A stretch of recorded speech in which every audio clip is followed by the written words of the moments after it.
Hello, everyone. I'm Mahbub. Hope you all are doing great. And welcome to our session, Meet the Global Leader, organized by School of Entrepreneurship Development. So every week, we try to organize this kind of session to share, like the stories of people from different part of the world, so that we can learn how people are doing things, why they are doing the thing they are doing.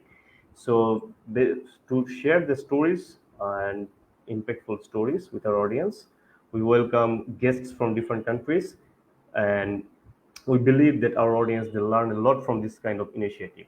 So today we have invited Carlijin uh, to our session.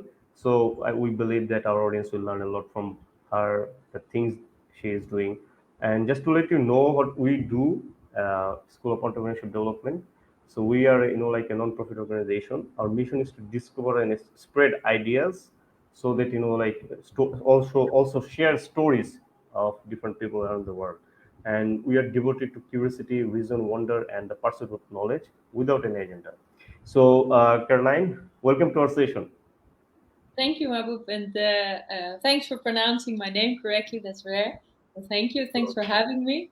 I'm really excited to have this talk with you and to be on the show. Thank you. Great. And like the audience are based in Bangladesh, so Yeah, they will actually hear you. So, can you introduce yourself in brief? yeah, sure. Yeah, I'm Carlijn. I am Dutch. I'm 34 years old, and I'm an entrepreneur at heart. I love to fix problems. I love to create things. I love to bring people together to make complex stuff simple. And besides from that, I love exploring, um, other ways of organizing my life or designing my life to make time for the things that really matter to me. Maybe less on the materialistic side and more how I can live in harmony with nature and spend time with friends and family around me. And so I love cats and sunsets and Great. learning new things. That's me.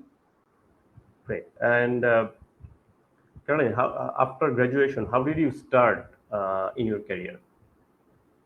Um, give me 1 second. Uh, yeah, I did two masters at the University of Amsterdam on behavioral sciences and organizational psychology. So I love everything people about an organization. And it was actually a time, it was 2012, and it was just after this crisis. It was a time where it was more challenging to find a job in the Netherlands. So a lot of people were saying, but how are you going to do it? How are you going to find a job? And then together with one of my best friends, we decided to start our own company because we liked social media and branding and putting something out there on social media. And we noticed that for a lot of companies at the time, that was really new. The generation gap. And we said, okay, we want to help those companies, those corporates, help to reach the young generation via social media. So that was our first company, which was called Into the Mind. And then we just, created our own work. And sometimes we made enough money and sometimes not. And then we had a very sober week sometimes, or had to call the parents to pay for the rent. But we did it for 3.5 years, and it became quite successful. Yeah. Great. So, what did you learn? Like in when you started your own organization. What mistake you did at first, and what was the learnings? And many learnings, many learnings. I think mostly that just to try. You don't have to have it all figured out. Just try and learn by doing. Listen to your customer, what they want, and try things out, see what works. I think that's a big thing we learned, and that you never know how valuable something's going to be later on. So we didn't know that when we started this organization where we connected corporates and young entrepreneurs to create crazy marketing campaigns to reach young generation.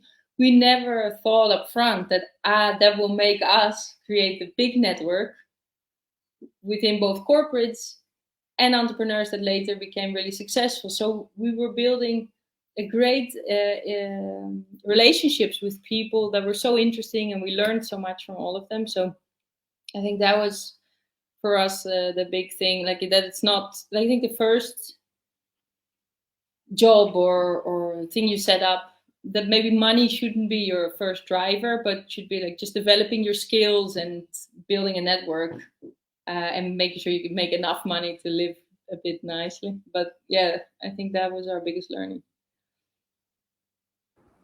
Great. So, uh, just to talk about a little bit what you are doing right now. So, you're the co-founder and a facilitator of On Purpose Studio. Tell us about a bit what it is and what it is doing for the community. Yeah. I started the On Purpose Studio 3 years ago together with Elena, my co-founder, and the On Purpose Studio is on a mission to empower people to live and lead with intention, on purpose, to intentionally create the ripple effects we all create in a day, whether it's towards ourselves, others, or nature. And I think the biggest challenge for a lot of people and a lot of companies is fear and this ego. We can all get into this ego mode and just be in our own way. And what we do at the On Purpose Studio is to practice to unlearn those ego modes, those limiting beliefs, habits, thoughts. And that it's really a matter of practicing it together every day, just trying again, trying to be better. That's why it's called the On Purpose Studio. And we do both online programs as well as retreats, and working with teams and companies. Yeah. Yeah, that's good. And how long have you been doing this? For 3 years now. Yeah, 3 years. So we And start. Yeah. what do you think about like having to make it successful or to make any initiative successful, the importance having like-minded team members? What do you see it in how important it is to have like-minded team members Yeah. to make any initiative successful? Yeah. Yeah. I mean, it's important, like-minded. At the same time, it's good to be different, because Elena and I are very complementary. We've been working together in a company I set up before for 4 years. We already worked together, so we knew each other really well. That helps. I think it's very important to trust each other. That's the most important, that you trust each other, and that you have the same intention for setting that up. But we are different. We think differently about things, and that's good. Then we could challenge each other. Um, she really helps the challenge to stay really authentic, to not make it commercial, anything like this. And I could sometimes help to push it, to not give up. Let's say when we first launched, and maybe it's nice to share because I think a lot of entrepreneurs give up easily. When we first built the first online program, so the first leadership program, we launched it in June 2020. And then we had 2 bookings in the beginning. So it was still a month ahead, but we promoted it, and it got a lot of media attention. And then we had 2 bookings only. And I don't know what we're gonna do. And I remember Elena said, like, "Okay, we're not gonna do it, right?" Because we had 2 or 3 weeks left. And I said, we're gonna make it happen. And then we just continue to share stories on LinkedIn, on Instagram. We contacted people directly, and I just went on like spamming mode. And it worked. So the group is max 14 people, and we had 14 people in this first group, and it was really fun. But it's fun to, people don't see that, right? They see, it was a fully booked first program. But actually 10 days before we launched it, 10 days before it was going to start, we thought of canceling the whole thing because we thought we failed. Yeah. So what made you motivated people like you said, like you just said you thought that you guys are almost like about to fail. But Yeah. what made you motivated to like going going forward? Yeah, good question. Because it can be like ego, like I have to prove that it can be happen, that can happen, right? From my too many meetings today, but my words.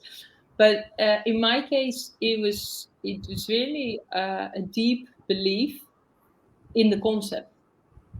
I believe so strongly in the principles we spread with On Purpose and how much that is needed right now.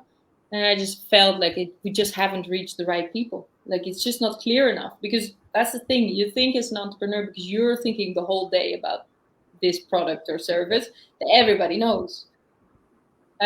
So you promote it twice and then you think everybody knows, but actually people have to see it 5, 6 times to actually read it and then to think about it. And so yeah, that's but I think for me, just a deep belief of this is what I should be doing.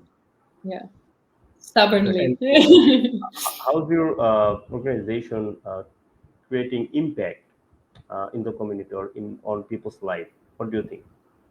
Yeah, yeah. It's amazing to hear. We do a feedback form after the people complete the programs they do with us, but then also we catch up 3 months or 6 months later and to hear the stories. And some people have shifted totally the way they run their business. So from going to a frustrated micromanager to like not having anger outbursts anymore, taking care of themselves, being able to delegate tasks and just create a very nice working environment that is making impact rather than a super stressful, toxic one.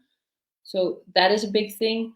But also some people realize through our programs that they're not doing the right thing. So they switch jobs, they switch countries, they switch relationships. It's like big changes happen when you become aware of of how the ego was driving you.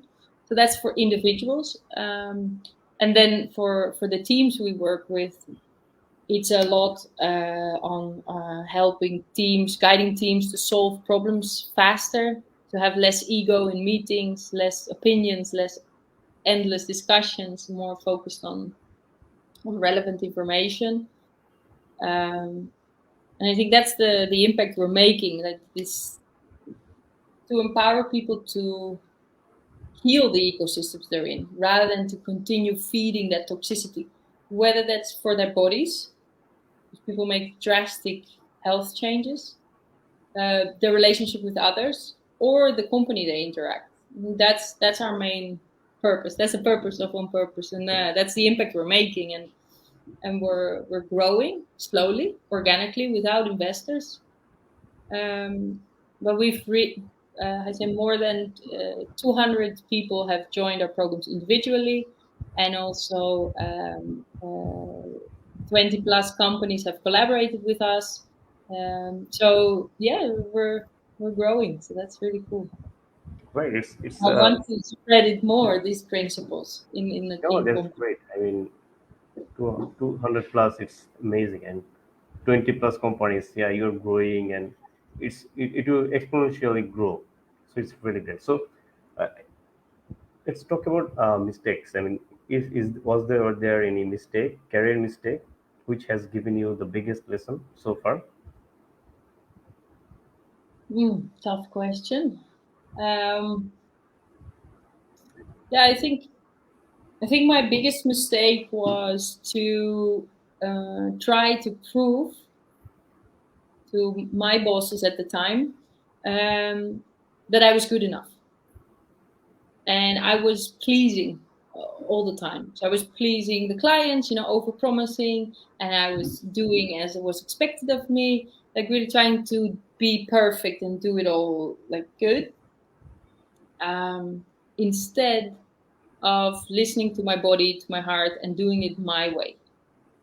Because sitting at an office from 9 to 6 is not where I'm most productive or where I solve problems or generate the most revenue. That's not how I function.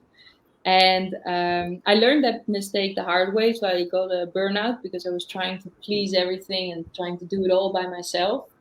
I wasn't able to say I can't do this or I can't do it alone. I couldn't say that. I couldn't get it out of my mouth until I had to. um, so what I've learned from that is that doesn't work, and that it's so tiring to pretend all the time that everything's perfect and to try and meet other people's expectations. Um, and how I work now, a few years later, it's totally different. I just focus on, what is important to me, what I need to feel good, um, yeah, to work in a way that works for me, to do it because I believe in it. And if I post something, let's say on LinkedIn, it doesn't matter if it reaches one person or a million. If I reach one person and change the way they think about work or about how to design their life, that's amazing, right? And if it reaches a lot of people, also cool. But it doesn't have to. I'm not trying to prove anything to anyone anymore. So that's a very freeing mistake. I'm happy I had that mistake. It's very freeing. Yeah. Yeah, great. So you're also an expert on conscious and regenerative leadership development. So can you tell us a bit what is regenerative leadership development? Sorry, what is? Conscious and regenerative leadership development. Yeah. Yeah. So conscious leadership just means that you're aware of yourself, your strength, your weaknesses, what you bring to the room, the energy you bring into the room. Right? If I'm really stressed and angry and frustrated, that is contagious. Same as if I'm relaxed, calm, focused, that's also contagious.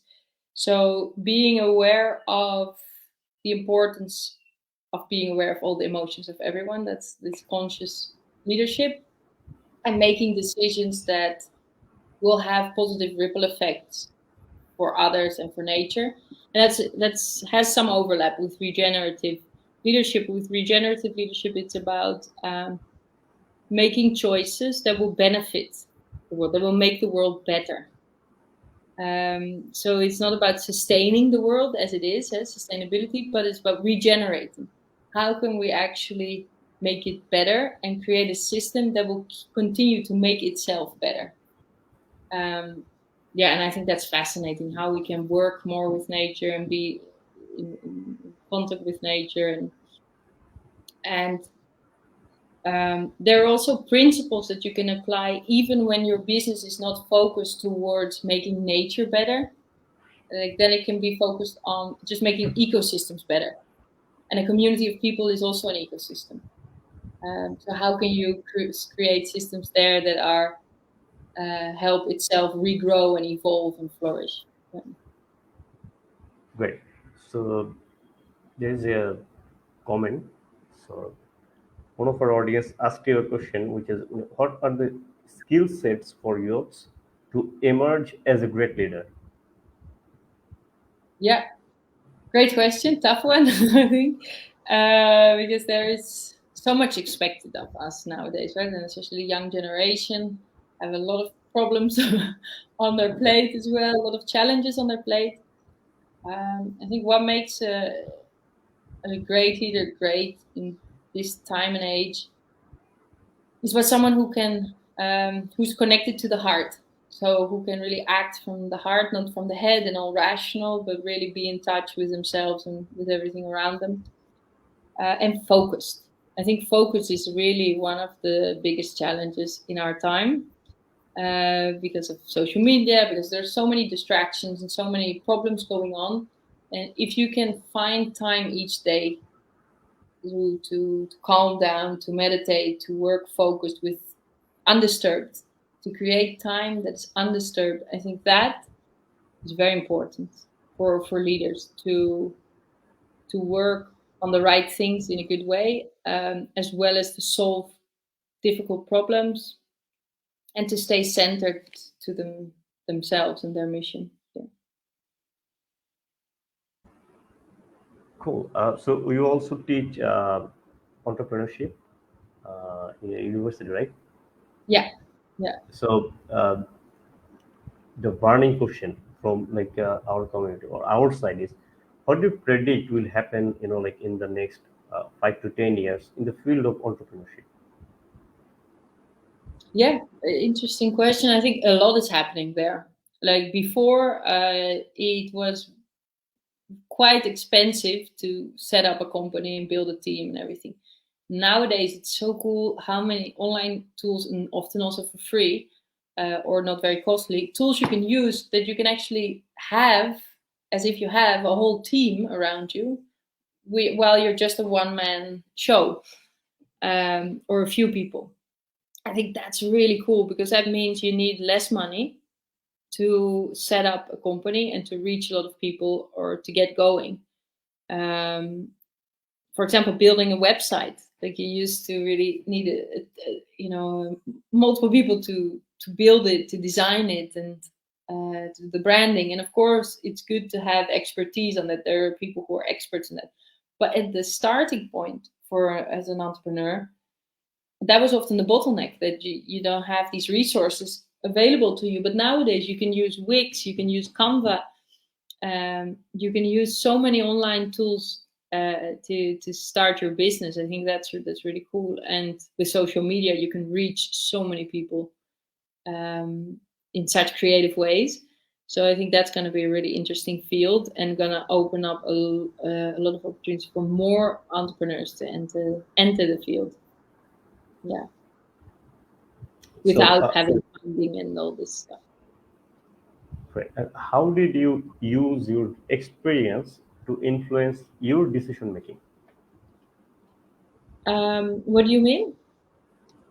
So, Like, like when you have to take any decision, yeah, and your experience, yeah, yeah, how did yeah. it help? Your experience help Oh, or influence you to take in the process of decision making? yeah, yeah. It's something that, I mean, Ellen and I are really proud of. We practice what we preach. We practice daily what we preach. But it's also a very good reminder, because we are teaching this. Like, I have to do this for myself, otherwise it's just full of shit, right? I don't know if I can say that, but okay. So what I do to make tough decisions is either I take a nap, go for a walk or run. I love thinking about problems, like or solving a problem and going for a run.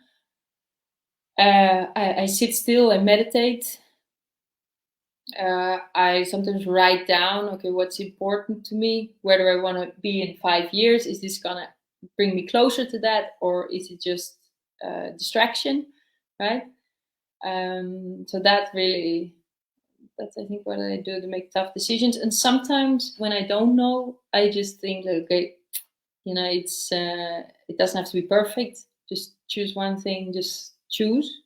And just start. Uh, yeah. And my grandfather had a trick. I don't know. Maybe it's nice to share.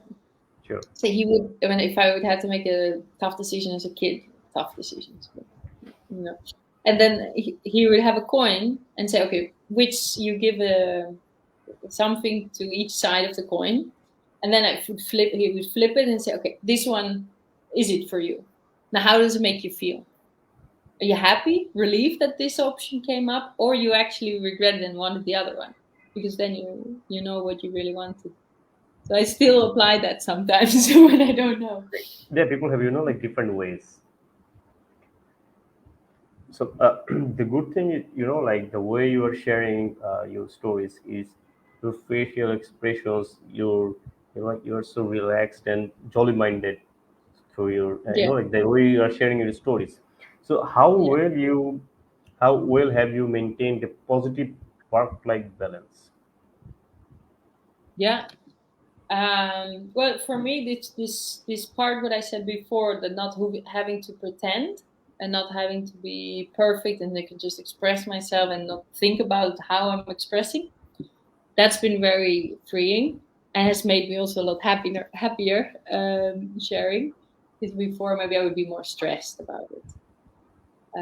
So not worrying too much about other people. And I like to feed my joy daily, because people see me as like a happy person, and I am, but it's because I feed my joy daily. like I know me, and I'm a fiery type, so I can be very excited about something, but also very frustrated and angry and just resentful and you know. So I know I have to sleep enough to stay nice, and exercise. I need to move to feel good, and have some time to meditate so I don't start believing my own thoughts. That's very important for me. And just make time daily for things that bring me joy. So I like to be outside, go for walks. I like to, go with my partner, go on trips just around the area, go for nice hikes or surf or play with the cats, lie in the grass. Enjoy the nature. Just that brings me a lot of joy, as well as interactions like this and like with people, and I like that a lot. So, Great. It's a very healthy lifestyle. So when you work with a team, sometimes conflict arises. So how do yeah, you resolve, uh, conflict within a team? yeah, yeah. Good question.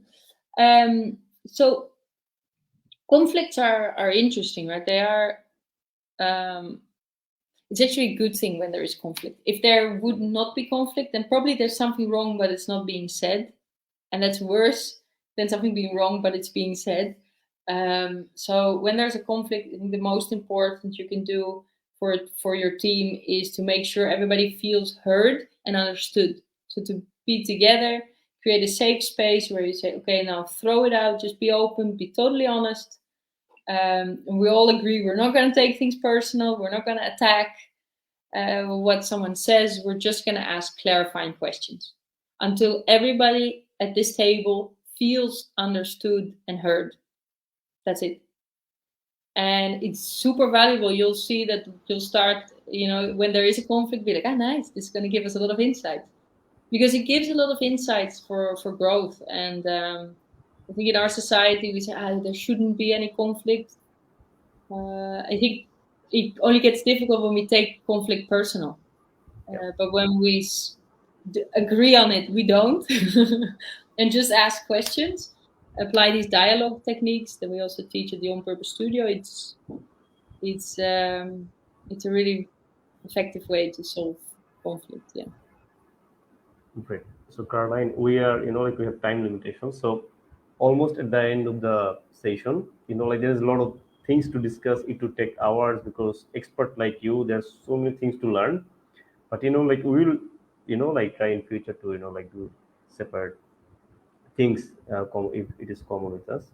So, the most, important question of our webinar is, Yeah. how do you see, most of our audience, they are undergrad students.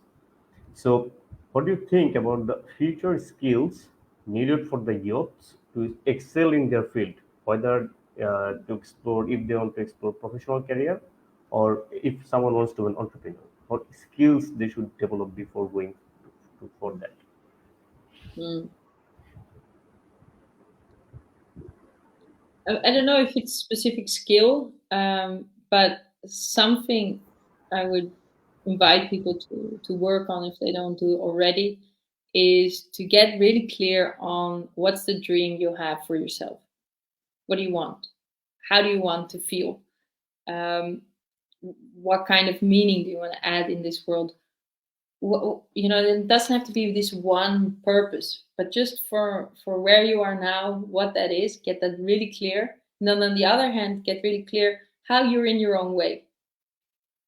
How are you holding yourself back? Is there resistance? Is there fear, doubt?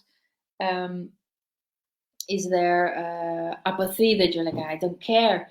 Whatever that ego mode is that you get into, and that self-talk that you talk yourself out of the things that are important to you, to make time to work on that and to heal and unlearn those patterns, so you can live, as free and fast as you possibly can. um, because it's so cliche, but we're the only ones holding ourselves back, and it's just good to the earlier you start with that, the better, right? I mean, I started with that mid 20s, and the past generation often started with that when they were 40 or 50. And how cool if the young generation already starts on when they're 18 to heal the stuff that's holding them back. Yeah.